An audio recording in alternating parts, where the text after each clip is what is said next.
Sugod na, Bayani First movie na General Luna, Goyo at Quezon, pinamura na ang mga tickets sa sinihan.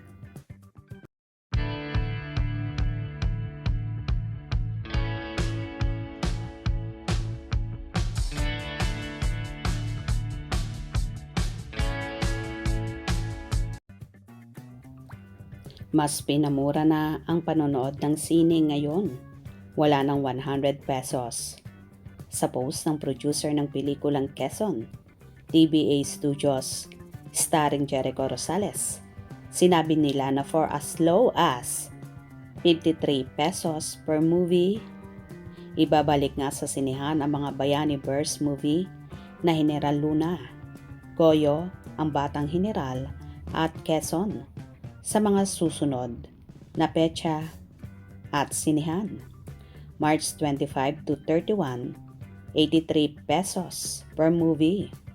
Robinson's Galleria Ortigas, 150 pesos per movie.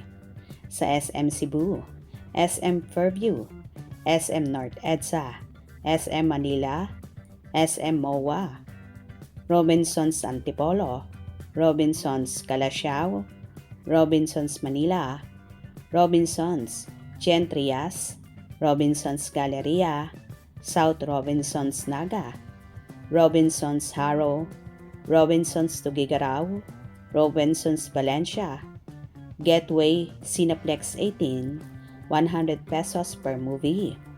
200 pesos naman for 2 or 3 movies. Shopbox Verac, Catanduanes, 180 pesos per movie. Ayala Trinoma, Ayala Market, Ayala Fairview, Tereses, 350 pesos naman per movie, and Power Plant Cinemas. Magandang balita ito, pero maglalaan pa kaya ng budget ang mga tao sa panonood ng sine? Sana naman. Siguro naman dahil pinababa na ang mga tickets sa mga sinihan ay marami na ang manunood.